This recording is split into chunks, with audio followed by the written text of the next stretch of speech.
Assalamualaikum warahmatullahi wabarakatuh.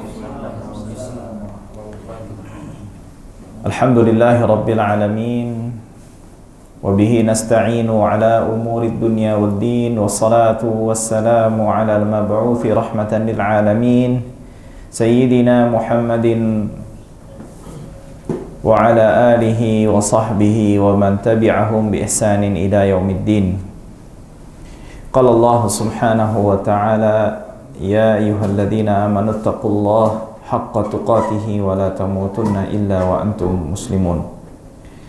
Para ikhwah sekalian, alhamdulillahi rabbil alamin. Bersyukur kita kehadirat Allah subhanahu wa ta'ala, kita bisa berkumpul kembali di waktu yang diberkahi ini untuk kita melanjutkan pembacaan serta penjelasan kitab Al-Yaqut An-Nafis fi Madhhab Ibni Idris karya Sayyid Ahmad bin Umar Asy-Syatiri rahimahullahu ta'ala. Kita masih berada di tengah-tengah pembahasan yang berkaitan tentang hukum seputar jenazah.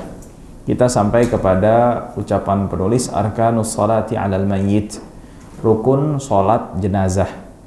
Jadi kalau orang mau melaksanakan sholat jenazah itu harus diperhatikan rukun-rukunnya, ya, karena setiap ibadah ini kalau rukunnya nggak dipenuhin, ya udah, maka nggak akan sah ibadahnya, ya, tidak akan sah ibadahnya.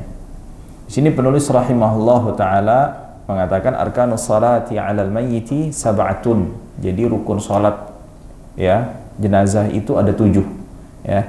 Jadi ini 7 ini harus perhatikan biar salat jenazah yang kita lakukan ini sah, diterima.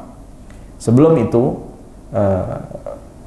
para ulama, ya, mengatakan bahwasannya pelaksanaan sholat jenazah ini boleh dilakukan sendiri, ya, sendiri-sendiri.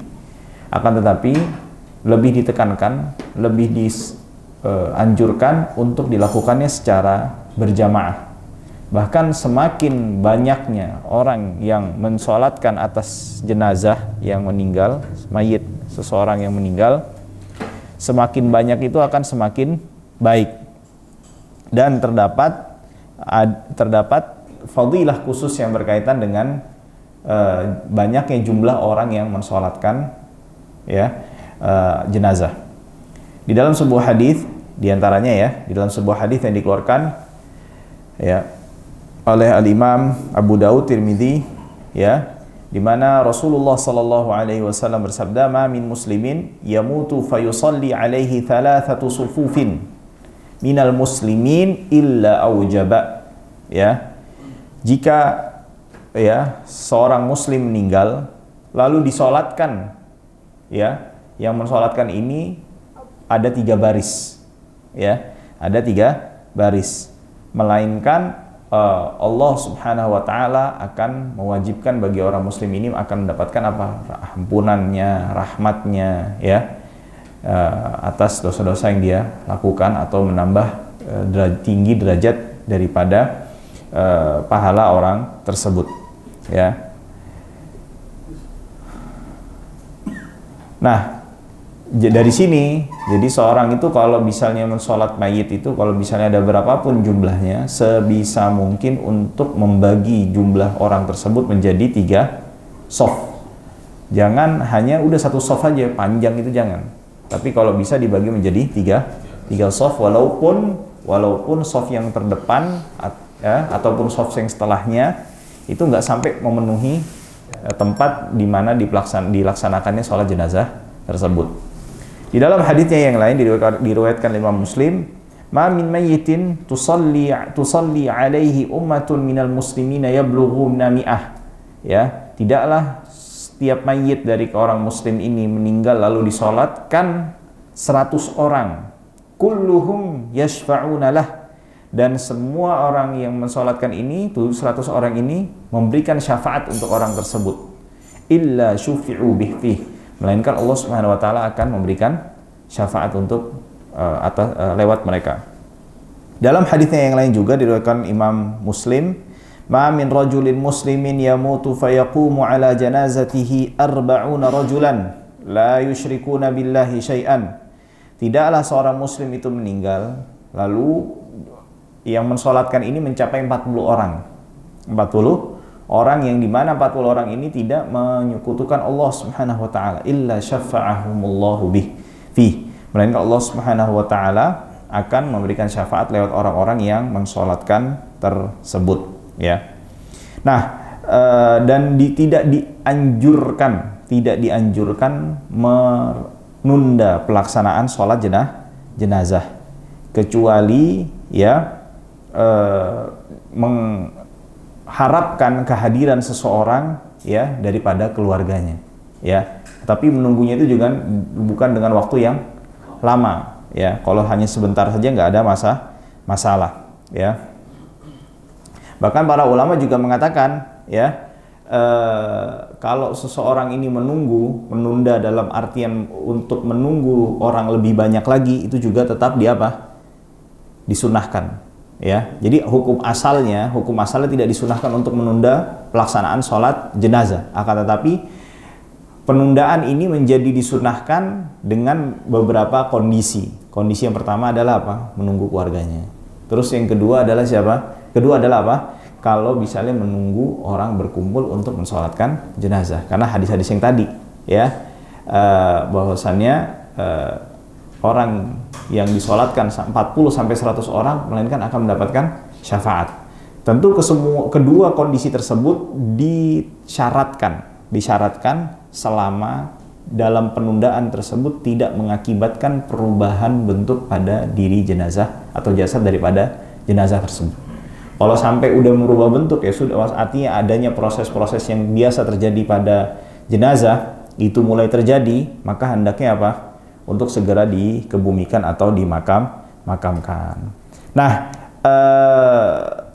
dan disunah atau disah bagi seseorang yang melaksanakan sholat jenazah tapi ghaib, sholat jenazah ghaib, yang dimana kondisi orang tersebut, ya, yang mensolatkan atas orang yang ghaib tersebut, ya, itu berada di wilayah atau di daerah yang jauh dari mayit tersebut, ya.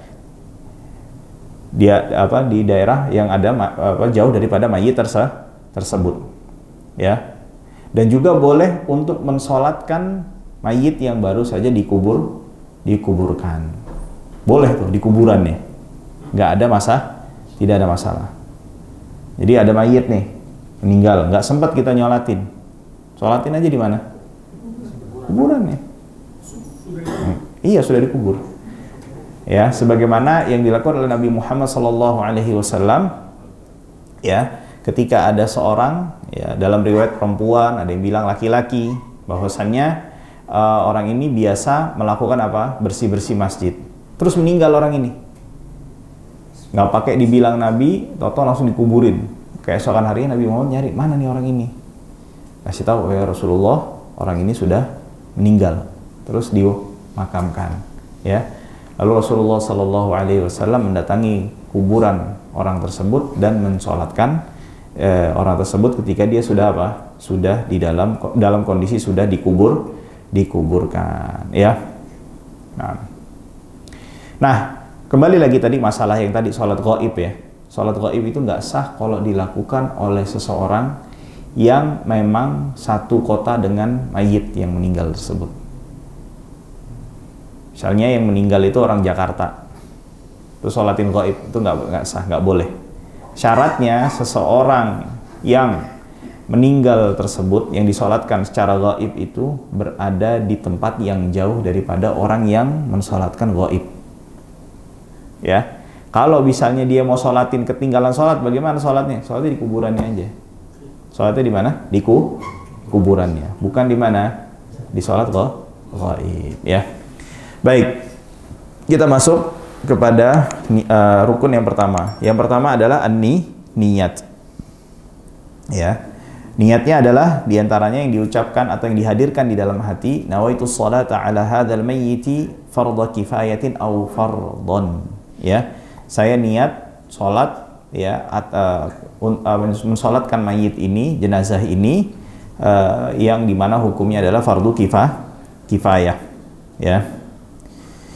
Atau bila mayitnya banyak, nawaitu sholata ala man hadara min amwatil muslimin, ya, saya meniat sholat untuk yang saya hadiri pelaksanaan sholat mayitnya, ya. Dan juga tidak diharuskan untuk menyebutkan nama mayitnya, enggak, udah cukup ala hadzal mayit, udah cukup gitu aja. Harus diucapkan fardhonnya juga harus diucapkan. Karena kenapa? Dia masuk ke dalam hukum fardu kifayah yang dimana dalam bab ini hukumnya sama dengan fardu. Apa itu? Masalah kriteria niatnya. Niat itu kan kalau fardu itu ada 3. Pertama adalah qasad, tujuannya dia melakukan sholat, ya. Dan yang kedua adalah ta'yin, pengkhususan sholat yang akan dilakukan. Sholatnya di sini sholat apa? Jenazah. Terus yang ketiga, mengucapkan hukum sholat yang sedang dilakukan atau dikerjakan, ya. Nah, jadi usolli ala hadzal mayyiti fardhon, atau fardhu kifayah. Itu lebih aman lagi. Itu lebih aman lagi, ya. Naam. Lalu selanjutnya adalah wa arba'u takbirat. Yang selanjutnya adalah melakukannya dengan 4 kali takbir. Ya, 4 kali takbir. Boleh nggak melakukan lebih dari 4 kali takbir? Hah? Boleh, tetapi bagi seseorang yang mengikuti imamnya, yang mensolatinya lebih dari 4 kali takbir, tidak diperbolehkan bagi makmumnya untuk apa? Untuk mengikutinya. Jadi bolehnya hanya untuk siapa? Imamnya saja. Kalau ditanya boleh nggak? Boleh. Tapi buat siapa kalau berjamaah? Imam. Kalau sendirian? Boleh. Ya, tidak apa, ya.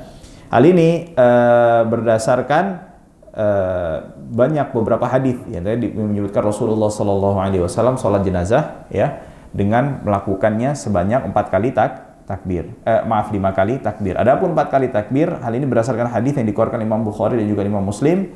Anna Rasulullah Shallallahu Alaihi Wasallam na'an Najashiyya fil yaumil ladzi mata fihi. Rasulullah Shallallahu Alaihi Wasallam itu mengumumkan wafatnya Raja Najasyi. Rasulullah ngumumin siapa ya?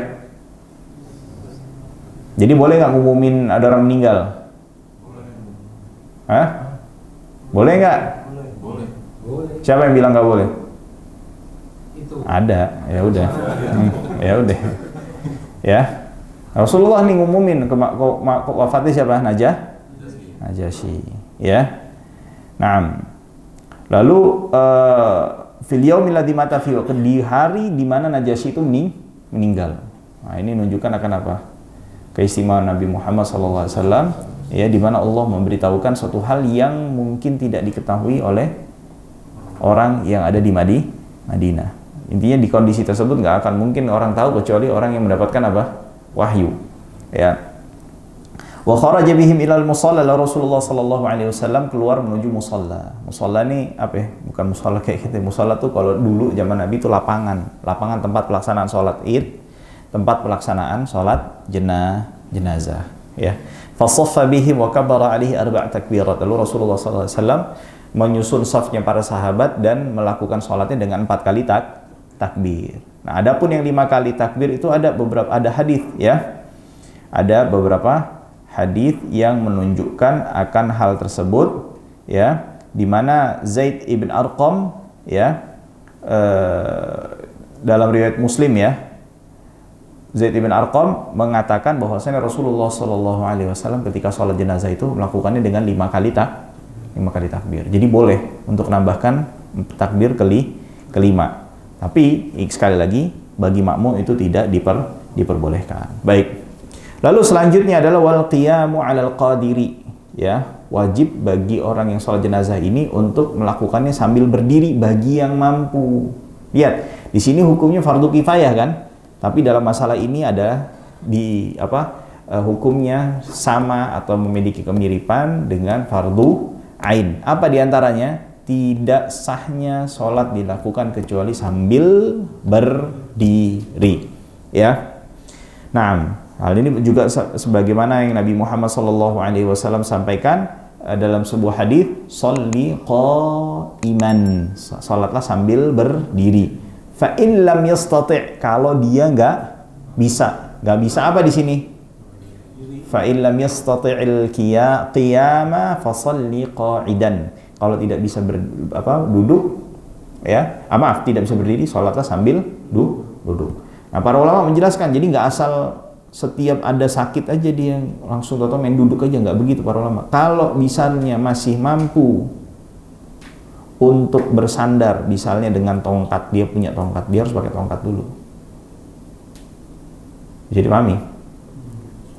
Bahkan kalau misalnya dia mampu untuk membayar orang membantu dia berdiri, dia wajib bayar orang. Kalau jadi jangan mudah-mudahan ngasih apa? Ngasih kursi di musola masjid. Ya? Paham ya? Nah, apalagi kalau misalnya memang tidak mampunya itu sujud, duduk di antara dua sujud. Itu kan banyak orang-orang yang notabene umurnya juga udah cukup banyak punya masalah di mana di lutut.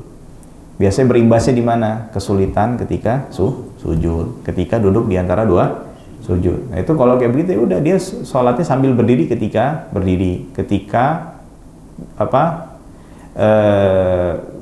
ruku, ketika tidak, baru ketika dia sujud ataupun duduk di antara dua sujud dia nggak mampu karena masalah di lututnya, baru dia duduk. Jangan gampang-gampangan sholat sambil duduk, karena hukumnya apa? Kalau orang gampang-gampangan sholat sambil duduk, yang dimana dia mampu untuk berdiri melakukan secara sempurna, hukum sholatnya nggak sah kalau fardu.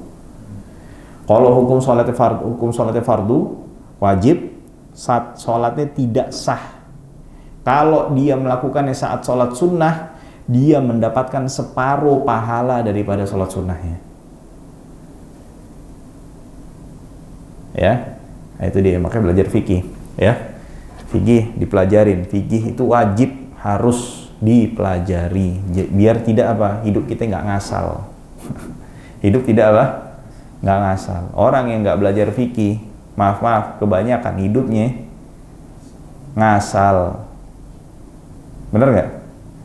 Ya rasain aja sendiri. Kali antum belajar, nanti lama-kelamaan makin banyak tahu tentang masalah-masalah yang berkaitan dengan kehidupan kita sehari-hari. Nanti bandingkan dengan orang kebanyakan. Kebanyakan orang sekarang ngasal hidupnya. Ya, nasallallahu salamah. Baik. Wa qiraatul wal qiyamu 'alal qadiri. Ya. Lalu selanjutnya adalah qiraatul Fatihati ba'da ihdat takbirat, dan membaca Al-Fatihah setelah di salah satu dari 4 takbir. Jadi dalam membaca Al-Fatihah, dalam membaca suratul Fatihah wajib. Membaca suratul Fatihahnya itu wajib. Tetapi membacanya di takbir yang pertama itu tidak wajib. Bisa dipahami ya. Jadi kalau misalnya ada orang dia pas sholat itu agak mulainya itu agak terlambat sedikit. Jadi imamnya udah mulai duluan. Baru begini takbir, terus takbir lah lagi. Maka apa yang dilakukan di takbir yang kedua? Ya ngikut, terus dia membaca Fatihah sama salawat. Ya, dan seterusnya, ya. Hal ini berdasarkan hadis dalam sebuah riwayat Ibnu Abbas mengatakan bahwasannya beliau pernah mencontohkan sholat jenazah itu sambil membaca suratul Fatihah. Karena ada sebagian ulama yang mengatakan suratul Fatihah itu nggak dibaca di mana, di sholat jenazah. Siapa ini pendapat ini? Siapa? Pendapat Imam Malik. Jadi karena kenapa? Sholat jenazah ini tujuannya untuk apa? Doa. Ya. Terus baca sholatul Fatihah ini tujuannya apa? Betul kan? Kira-kira jawabnya gimana?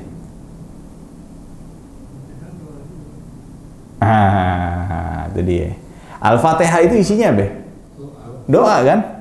Terus kedua, ada dalam sebuah hadis lain, dalam sebuah hadis ini Ibnu Katsir ada di muqaddimah tafsir Al-Fatihahnya, Rasulullah mengatakan tidaklah seseorang ketika berdoa lalu membaca suratul Fatihah melainkan akan dikabulkan oleh Allah Subhanahu wa taala doanya. Jadi di antara asbabul istijabah, ijabah doa itu ada di antaranya selain membaca salawat, memuji Allah, beristighfar, di antaranya membaca suratul Fatihah. Maka dari itu kenapa kebanyakan orang ya masyarakat kita kalau habis baca doa, baca apa ya penutupnya? Fatihah. Karena kenapa? Ya selain doa juga dalam sebuah hadis disebutkan itu min asbabil ijabah. Jadi kalau mau mustajab itu kita harus cari tuh asbab-asbab yang menjadikan doa kita didengar, dikabulkan oleh Allah. Di antaranya membaca suratul Fatihah. Nah maka dari itu Ibnu Abbas mengatakan liya'lamu annaha sunnah, agar mereka mengetahui bahwasanya suratul Fatihah ini termasuk sunnah yang dilakukan oleh Nabi Muhammad SAW. Dan juga dijawab kepada Imam Malik bahwasannya di dalam suratul Fatihah pun juga terdapat isinya doa. Dan juga terdapat dalam hadis yang mengatakan bahwasannya dalam suratul Fatihah ya, bila seseorang membacanya dan berdoa setelahnya atau sebelumnya ya, itu akan menjadikan doa yang dipanjatkan itu insya Allah dikabulkan oleh Allah Subhanahu wa ta'ala. Jadi bid'ah kagak?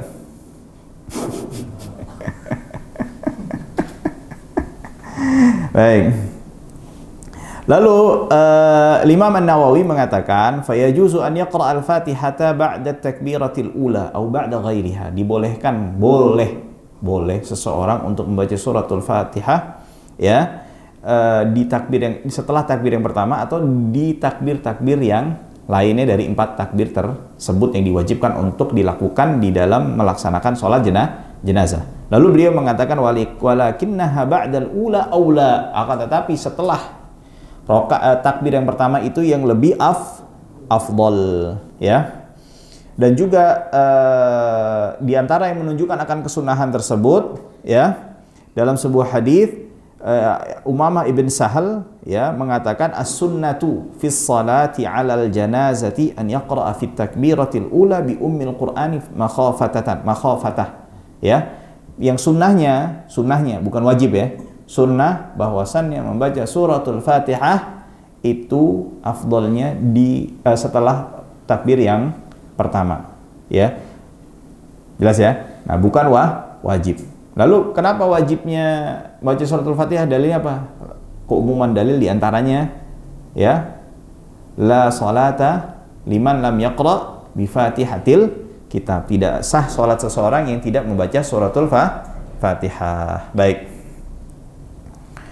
Lalu selanjutnya wassalatu ala nabi sallallahu alaihi wasallam ba'da tsaniyah. Dianjurkan atau diwajibkan, bukan dianjurkan sifatnya, diwajibkan untuk bersalawat kepada Nabi Muhammad sallallahu alaihi wasallam setelah takbir yang kedua.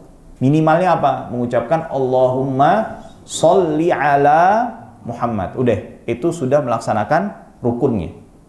Ya. Kalau lebih afdal lagi, baca apa?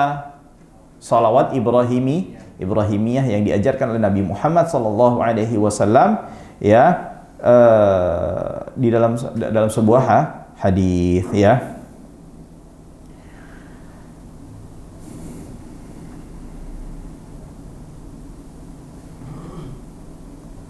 Nah, juga para fuqaha mengatakan, isma, ketika salawat kepada Nabi Muhammad sallallahu alaihi wasallam afdalnya dibuka dengan hamdalah, hamdalah dan ditutup dengan doa ampunan bagi seluruh muslimin dan muslimat. Jadi bagaimana?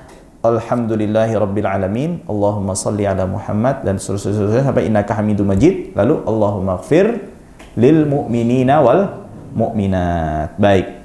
Lalu yang selanjutnya waddu'a'u lil mayyiti, dan doa untuk si mayit tersebut secara khusus. Doa khusus hanya untuk siapa? Mayit. Ya, hanya untuk mayit. Hal ini berdasarkan sabda Nabi Muhammad sallallahu alaihi wasallam dalam sebuah hadis yang dikeluarkan Imam Abu Dawud, "Idza shallaitum 'alal mayyiti fa akhlisu lahu du'a." Kalau kalian mensalatkan jenazah, hendaknya kalian mendoakan untuk jenazah tersebut dengan doa yang penuh dengan keikhlasan. Nah, ini Rasulullah memerintahkan untuk apa? Mendoakan untuk jenazah tersebut. Ya, minimalnya ya minimalnya doanya itu ya yang dengan doa yang dikategorikan atau dengan ucapan yang dikategorikan sebagai doa. Minimal dengan ucapan yang dikategorikan sebagai doa. Kayak misalnya apa? Allahumma arhamhu, Allah yaghfir lahu. Itu sudah minimal dikatakan doa. Sudah melaksanakan rukun yang keberapa ya? Keberapa ya? Bukan kelima. Bukan kelima ya? Oh iya betul. 6. Barakallahu fikum. Baik. Naam. Nah, afdalnya juga ya, lebih afdalnya dengan mengucapkan apa? Allahumma ighfir li hayyina wa mayyitina wa syahidina wa ghaibina wa saghirina wa kabirina wa dhakarina wa unthana. Allahumma man ahyaitahu fa ahyihi 'ala al-islam. Allahumma man ahyaitahu minna fa ahyihi 'ala al-islam wa man tawaffaitahu minna fatawaffahu 'alal iman. Allahumma la tahrimna ajrahu wa la tudillana ba'dahu. Ya. Imam Syafi'i menambahkan doa. Imam Syafi'i ini ya, nambahin doa. Allahumma inna hadha 'abdak wa ibni 'abdaik wa ibna 'abdaika kharaja min rauhid dunya wa si'atiha mahbubahu wa mahbubihi wa ahibbahi fiha ila dhalamatil qabr wa ma huwa laqih kana yashhadu an la ilaha illa anta wahdaka la syarika la wa anna muhammadan abduka wa rasuluk wa anta a'lamu bihi minna. Allahumma innahu nazala bika wa anta khairu manzulin bih wa asbaha faqiran ila rahmatika wa anta ghaniyun an adabih wa qad ji'naka raghibina ilaika syufa'a lahu. Allahumma in kana muhsinan fazid fi ihsanih wa in kana musian fatajawaz anhu wa laqihi bi rahmatika wa ridak birahmatika ridaka waqihi fitnatal qabr wa adaba wafsih lahu fi qabrihi wa jafil ard an janbayhi wa laqihi birahmatikal amna min adabika hatta tab'athahu aminan ila jannatika birahmatika ya arhamar rahimin. Dalilnya mana? Dalilnya mana? Gak pakai dalil ini kan karena kenapa? Ada keumuman dalil yang Rasulullah memerintahkan kita untuk apa? Berdoa. Jadi mau doanya apa terserah. Ya, tidak ada masalah. Dan juga dalam sebuah hadis yang lain disebutkan ada dalil apa? Ada hadis lagi apa membacanya? Allahumma ighfir lahu warhamhu wa'afihi wa'fu anhu wa akrim nuzulahu wa wassi' mudkhalahu waghsilhu bil ma'i wath thalji wal barad wa naqqihi minal khataaya kama yunqqa ath-thawbul abyadu minad danas wa abdilhu daran khairan min darihi wa ahlan khairan min ahlihi wa zawjan khairan min zawjihi wa adkhilhu al-jannah wa a'idhu min adabil qabr wa fitnatihi wa adabin nar. Ini ada dalam sebuah hadis. Ya, ini juga dibaca. Nah, akan tapi kalau mayitnya anak-anak belum balik, bacanya beda lagi. Allahumma ja'alhu faratan li abawayh wa salafan wa dhukhra. Allah ya Allah jadikan dia sebagai apa? Simpanannya. Ya, pendahulu yang akan memberikan syafaat wa idhatan wa i'tibaran wa syafi'an, dan dia menjadi nasihat dan pelajaran dan menjadi memberi syafaat wa thaqqil bihi mawazinaihima, dan jadikan sebab meninggalnya anak ini sebagai pemberat timbangan untuk kedua orang tuanya. Wa afrighis sabra ala qulubihima, dan berikanlah kesabaran ya di hati kedua orang tuanya. Wala taftinhuma ba'dahu, dan janganlah engkau memberikan fitnah kepada kedua orang tua selepas kepergian anaknya. Wala tahrimhuma ajrahu, dan janganlah engkau mengharamkan pahala pahala untuk kedua orang tuanya selepas kepergiannya. Nah, ini doa yang disunahkan untuk dibaca. Nah, wa du'a lil mayyiti ba'da tsalitsati. Nah, ini tempatnya khusus hanya di mana? Di rakaat apa? Takbir yang ketiga. Dan yang terakhir apa? Wassalam. Salam ya, mengucapkan assalamualaikum warahmatullah. Nah, apakah di dalam sholat jenazah ini disunnahkan untuk menambahkan wabarakatuh atau tidak? Jadi gini, fuqaha mazhab yang 4 mengatakan apa?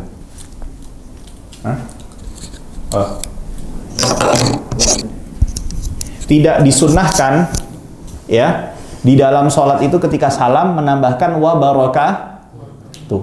Cuman sampai apa? Assalamualaikum warahmatullahi. Ini dalam sholat. Ya. Jadi paling maksimalnya berapa kalau sholat? Assalamualaikum warahmatullahi. Minimalnya assalamualaikum. Kecuali dalam sholat jenazah. Di situ ada khilaf. Apakah ditambahkan wa barakatuh atau tidak? Assalamualaikum warahmatullahi wabarakatuh. Nah, Ibnu Hajar mengatakan disunnahkan. Ibnu Ar-Romli tidak disunnahkan. Baik. Disunahkan untuk berdoa setelah takbir yang keempat. Dan juga disunahkan apa? Disunahkan untuk menambahkan salam yang kedua. Nah, ini minal mufradat. Mufradat itu apa? Jadi cuma Imam Syafi'i aja yang berpendapat. Nah, jadi kalau antum melihat, ada nggak orang Indonesia yang sholat jenazahnya cuma salamnya satu kali?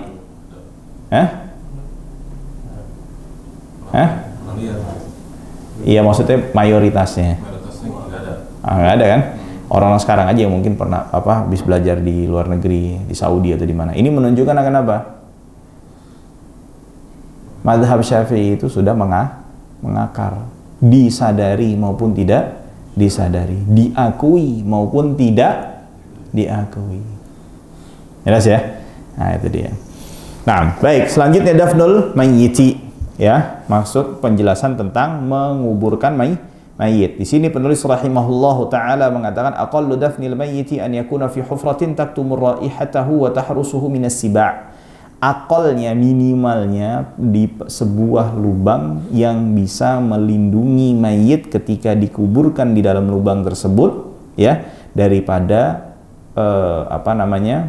binatang buas, dan menutupi aroma atau bau yang keluar daripada jasad mayit tersebut, ya. Lalu selanjutnya wa akmaluhu an yakuna fi lahdin fil ardil qawiyah. Dan akmalnya, paling minimalnya, jadi gini.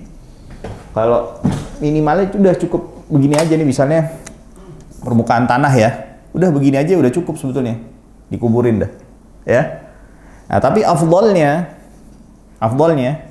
kubur gini. Ini misalnya arah kiblat ya di sini ya. Ini kiblat.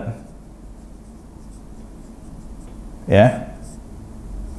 Nah, sedalam ini lalu ada segini nih. Ya. Nah, lubang yang di sini nih disebut apa? Lahat liang. Lahat. Ini pada makam yang kontur tanahnya kuat, nggak mudah ambrol. Kalau yang kontur tanahnya mudah ambrol, maka pakai syak namanya. Syak tuh bagaimana begini nih? Nah, mayitnya ditaruh di mana? Di sini. Kalau yang lahat, mayitnya di mana? Di dalam. Nah, kedalamannya berapa, Pak? Yang paling bagus. Paling bagusnya itu adalah ketinggi orang pada umum plus ditambah dia mengangkat kira-kira berapa meter? 2 meteran. Berasa itu afdalnya, ya. Nah, kenapa lahat ini yang paling afdal itu adalah apa? Lahat. Karena Rasulullah Shallallahu Alaihi Wasallam ketika beliau sedang sakit, yang dimana sakitnya itu yang beliau setelahnya wafat, mengucapkan atau berkata kepada para sahabatnya, ilhadu li lahdan, siapkan untukku lahat, wansibu alal labin nasban, dan ditaruh di atasnya itu apa? Penutup daripada labin. Labin itu kayak bata gitu loh. Kayak kalau kita apa namanya? Bukan yang bukan batako yang sekarang tuh, yang buat hebel kayak semacam gitu. Kurang lebih seperti itu, ya. Naam. Wa syaqqin fi rakhwati, dan syak pada kontur tanah yang tadi yang ambrol. Nah, ini jadi apa nih? Sekali lagi, ini namanya apa? Syak.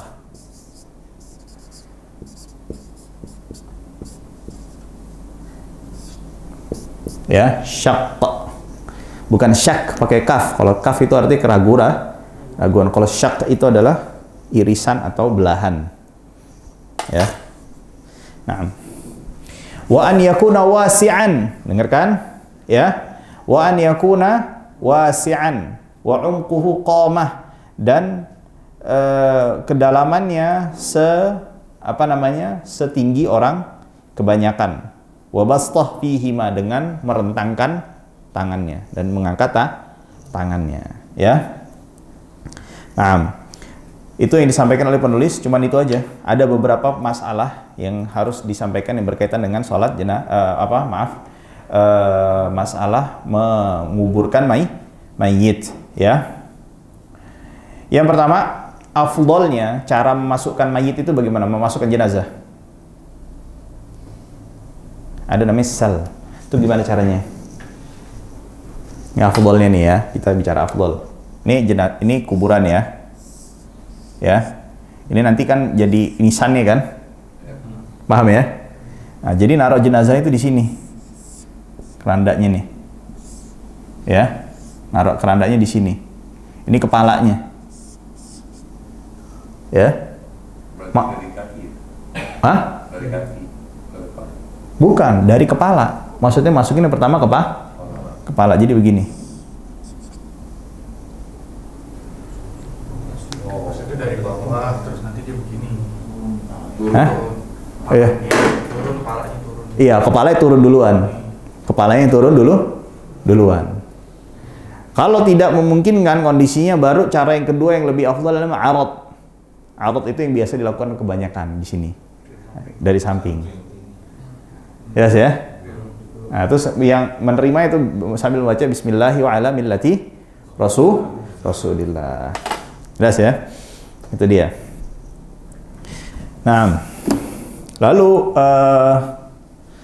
nah ini hal ini berdasarkan apa? Dalam sebuah hadis yang dikeluarkan Imam Syafi'i. Dalam sebuah hadis yang dikeluarkan diriwayatkan Imam Syafi'i bahwasanya anna Rasulullah sallallahu alaihi wasallam sulla min qibali ra'sih. Rasulullah itu dimasukkan dengan pertama kali lewat mana? Kepalanya. Itu yang dilakukan terhadap siapa? Terhadap Nabi Muhammad sallallahu alaihi wasallam. Nah, yang masuk ke dalam kubur siapa? Nggak boleh hanya boleh laki-laki, nggak boleh yang lain. Dan juga disunahkan di antara ya di antara disunahkan ketika memakamkan itu adalah menutup kuburnya. Jadi jangan terlalu terbuka. Kuburnya itu ditutup ya. Ya. Karena dikhawatirkan akan tersingkapnya auratnya si mayit ya.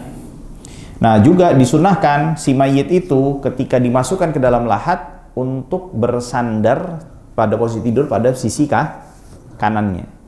Itu sunnah.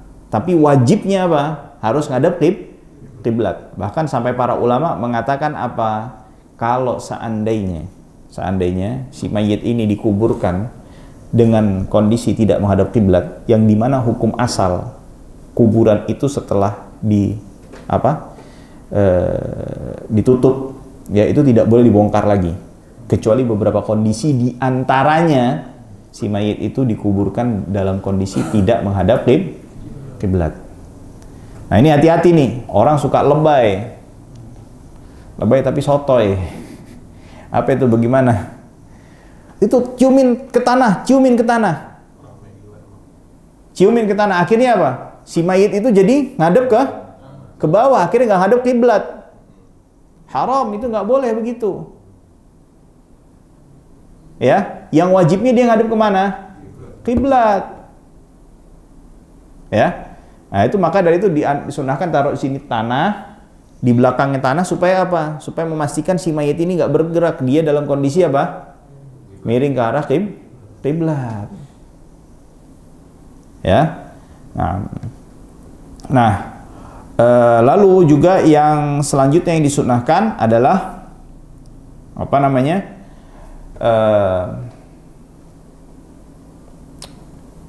disunahkan apa tadi? Kok ana mau ngomong lupa. Ya.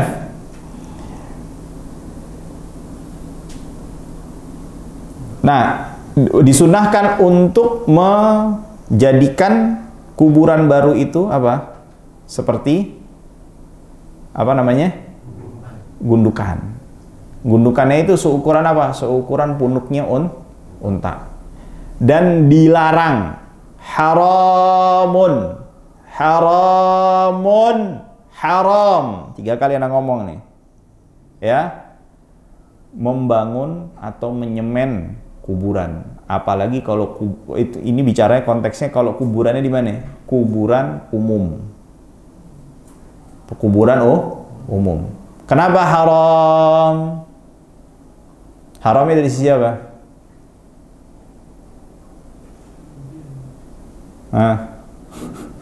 Karena begini, kalau penguburan umum itu kan milik orang banyak, bukan?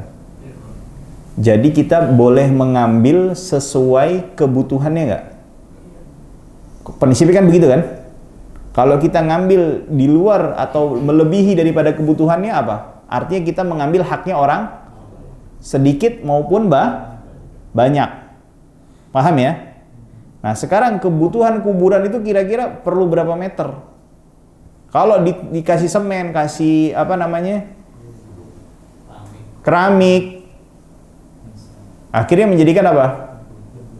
Lebih daripada ukuran yang dibutuhkan. Kalau sudah melebihi, akhirnya apa? Mengambil haknya orang banyak. Nah, kalau kayak gini, karena prinsipnya udah dimaklumin, nggak enak sama orang tua. Ya, kalau udah apa perilaku begini sudah diajarkan, gimana urusan ngambil duit rakyat? Betul nggak? Hah? Urusan kuburan aja begitu. Apalagi urusan apa?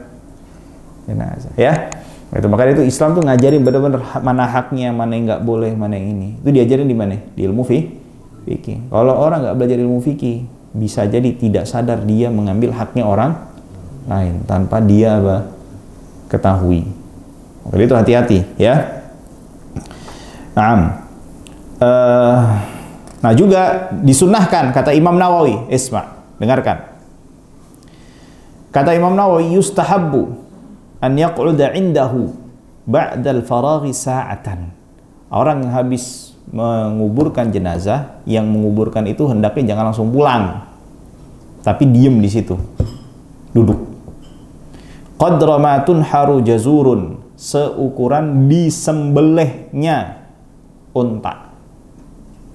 Wa yuqsamu lahmuha, sampai bisa dibagikan dagingnya.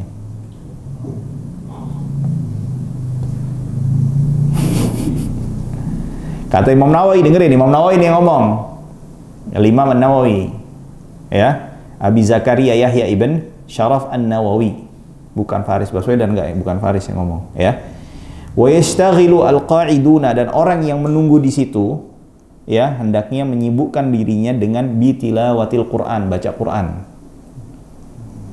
Ya, wa du'a lil mayyit, dan doa kepada mayyit, wal wa'd, menyampaikan nasihat, wa hikayati ahlil khair wa ahwalis salihin, dan menceritakan cerita-cerita tentang orang-orang soleh untuk bisa diambil ibrah. Jangan bercanda kalau nguburin mayit. Jangan jadikan momen pemakaman itu momentum buat silaturahim, bukan. Di situ harusnya momentum untuk apa? Mengambil pelajaran. Ini dari mana dalilnya? Wasiatnya Amr ibn al-As, sahabat, minta kalau meninggal jangan langsung ditinggalin. Karena kenapa?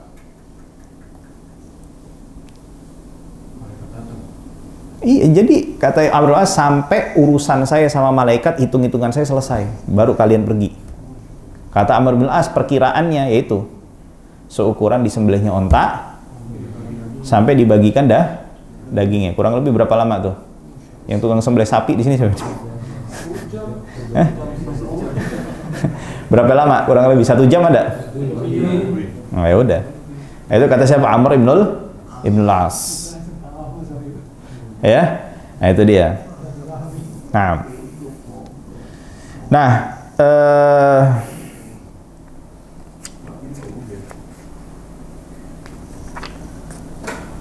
Nah, adapun talqin, ada masalah yang namanya apa? Masalah talqin. Nah, sebelum ke situ dulu, ya. Sebelum ke situ, apa tadi masalah membacakan Quran di kuburan, boleh nggak? Nah,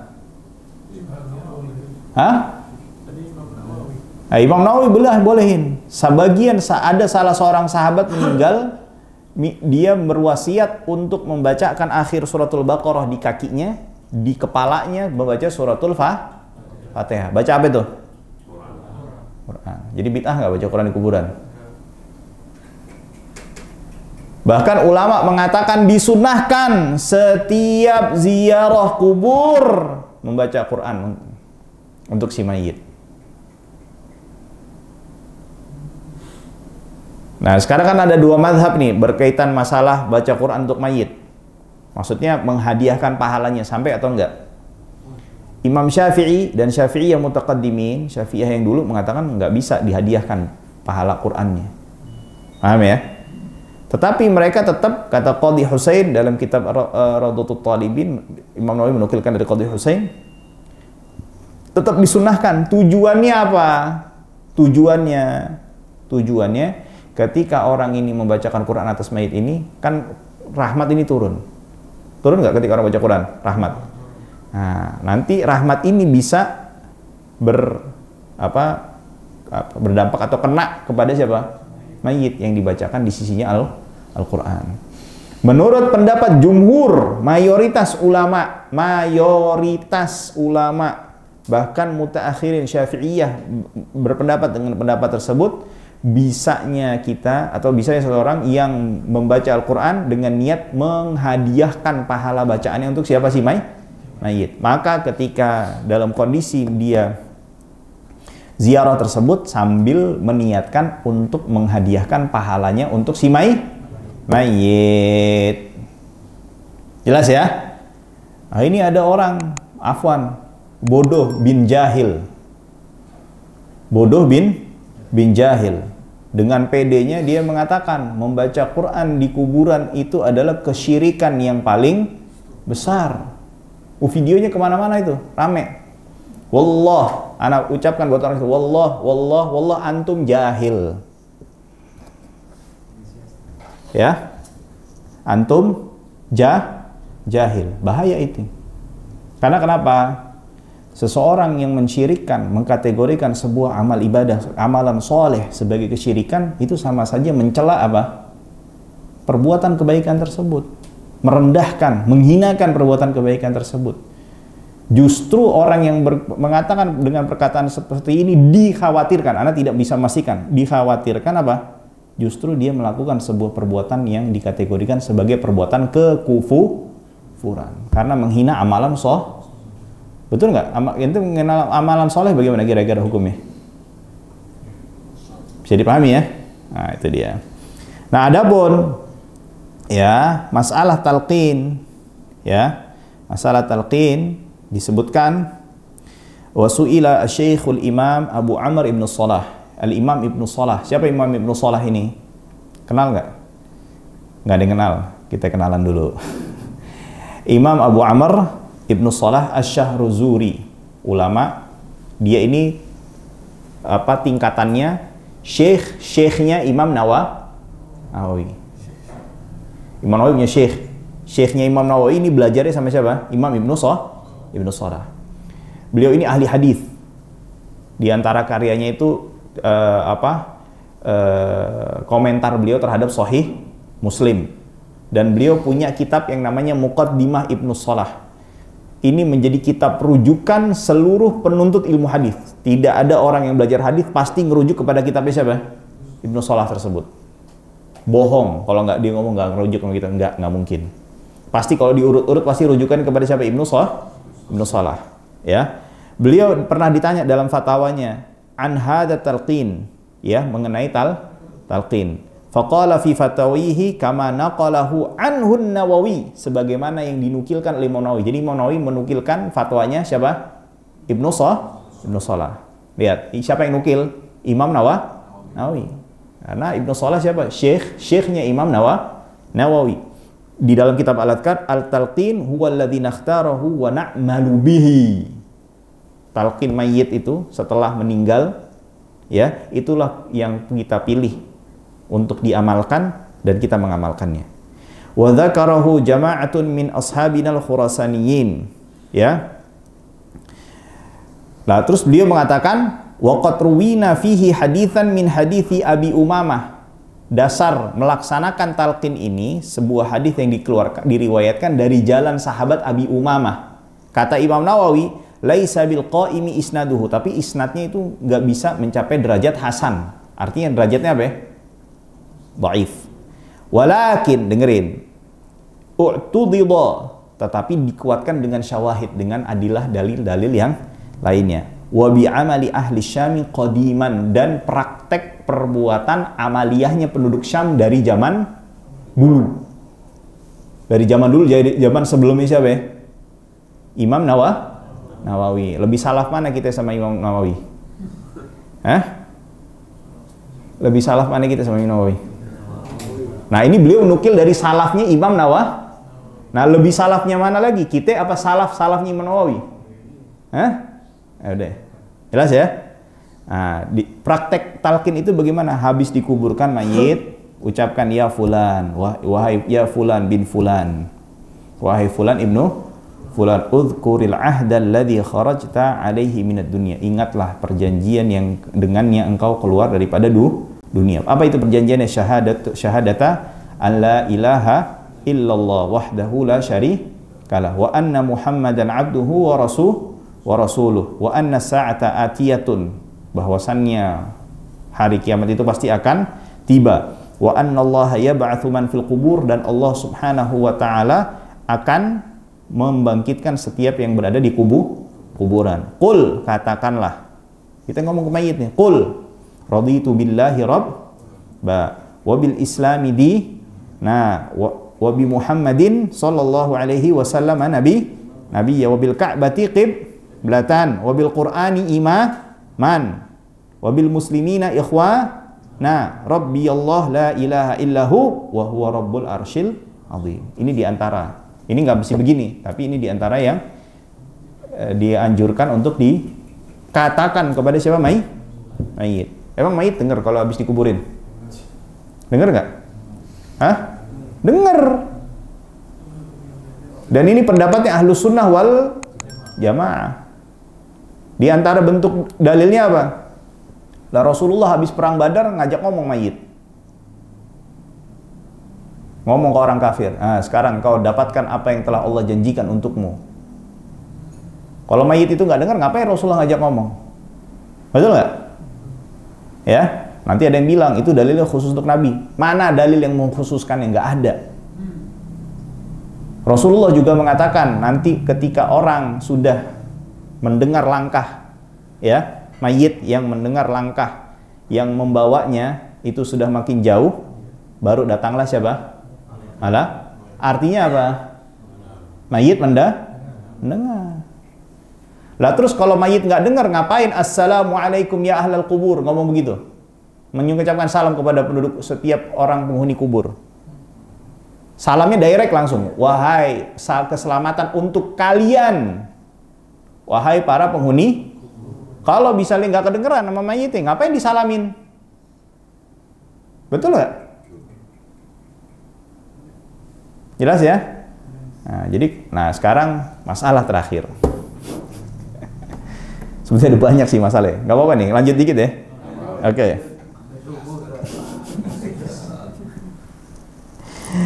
Ada dua masalah. Masalah mengadhankan ketika menguburkan mayit, itu bagaimana hukumnya?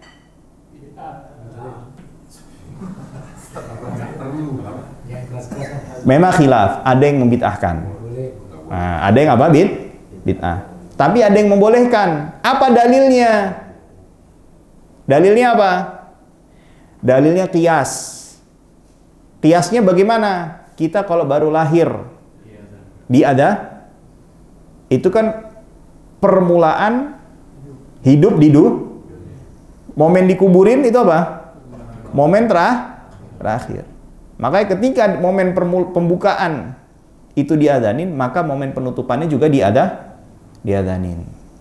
Tetapi pendapat ini dilemahkan oleh Imam Ibnu Hajar Al-Haytami, bahkan Imam Ibnu Hajar sampai bikin kitab khusus membantah pendapat ini. Terus sikap kita bagaimana? Paham nggak? Ini jadi masalah ini doang nih. Ana ngomong gini bukan berarti nganjurin antum untuk adzan di kuburan, enggak. Jangan salah paham. Yang dibilang Ustaz Faris ngajarin enggak bener, bla bla dan seterusnya. Enggak, jangan salah paham dulu. Maksud ana itu supaya kita bisa lebih bijak menghadapi hal-hal kayak gini. Jelas ya? Jadi nggak gampang. Kalaupun antum nggak setuju dengan sebuah pendapat, minimal atau harapannya bisa menyikapinya dengan sikap yang benar. Mengingkari dalam artian menasehati, boleh nggak? Boleh. Tapi mencerca, menghakimi, mengatakan sebagai pelaku bid'ah, boleh nggak? Nggak boleh. Karena begini, bid'ah itu secara ringkasnya ini anak nggak ngomong, ini perlu satu kajian khusus. Bid'ah itu seperti halnya bid'ah yang mungkar ya, bid'ah yang dicela itu seperti halnya maksiat. Ada yang ringan, ada yang keras, berat. Nah sekarang anak tanya, antum kalau nyikapin orang yang melakukan kesalahan, misalnya malingnya 1000 perak, apakah sama sikap antum dengan orang yang maling 1 miliar? Nah udah kurang lebih begitu. Dalam masalah apa? Dalam masalah ini. Jelas ya? Terus masalah sebuah maksiat yang masih diperselisihkan, apakah sama sikapnya dengan ketika menghadapi orang yang melakukan maksiat, yang maksiat ini sudah disepakati ini adalah sebuah maksiat, apakah sama nggak sikapnya? Contoh, ngelihat orang rokok sama orang minum khamr, beda apa, sama nggak sikapnya? Kita mengatakan minum ngerokok itu haram, tapi masih khilafiyah. Khamr haram, tapi jelas ya. Nah itu begitu jadi cara melihatnya. Ya, yang terakhir deh. Karena 2 tadi yang ngomong kan, yang terakhir. Masalah ziaratul kubur. Kata para ulama, bagi perempuan hukumnya makruh ziaratul kubur. Apalagi pada saat apa? Menguburkannya. Ya. Ya. Dan juga ya, ketika ziarah kubur ini, dengarkan ya, Anda bacakan nih. Yusannu lizairi an yaqruba minal qabr ka qurbihi minhu hayyan. Disunahkan bagi orang yang ziarah kubur itu mendekat kepada makamnya seperti dia mendekat ketika mendatangi orang yang masih hidup. Wal wuquf afdal minal julus. Berdiri itu, kondisi berdiri dalam saat ziarah kubur itu lebih afdal daripada sambil duduk. Wa yaqulu assalamu alaikum. Dengarkan, mengucapkan apa? Assalamu alaikum. Artinya apa? Yang penghuni kuburnya? Kalau nggak dengar ngapain salam? Betul kan? Nah, dara qaumin mu'minin wa atakum ma tu'aduna ghadan mu'ajjalin wa yarhamullah, seterusnya. Ya. Lalu wa yaqra'u ma tayassara minal Qur'an, dan disunnahkan membaca yang dimudahkan daripada Al-Qur'an, khususan Yasin. Dan secara khusus membaca surat Yasin. Wa 11 minal Ikhlas. Ya. Dan juga 11 kali surat Al-Ikhlas. Hal ini berdasarkan apa dalilnya? Kok ada Yasin nih Ustaz nih? Ngapain ngajarin Yasin nih? Dalam sebuah hadis dikeluarkan Imam Ahmad, Imam Abu Dawud, Imam Ibnu Majah, Imam Nasa'i, Ibnu Hibban, dan disahihkan oleh Ibnu Hibban. Cukup udah Ibnu Hibban deh, ya, nggak perlu yang lain. Ya, Rasulullah mengatakan iqra'u Yasin ala mautakum, bacakan Yasin untuk mayit kalian. Mayit itu 2 maknanya, saat sakaratul maut dan setelah meninggal, orang yang sudah wafat. Nah sekarang kita ketika kubur nih ngadepin siapa? Orang yang sudah mayit. Rasulullah menganjurkannya apa? Bacain Yasin untuk siapa? Untuk siapa? Khalas. Ya. Wallahu taala a'la wa a'lam bishawab. Wa sallallahu wasallam ala nabiyyina Muhammadin wa ala alihi wa sahbihi ajma'in. Walhamdulillahi rabbil alamin. Assalamualaikum warahmatullahi wabarakatuh.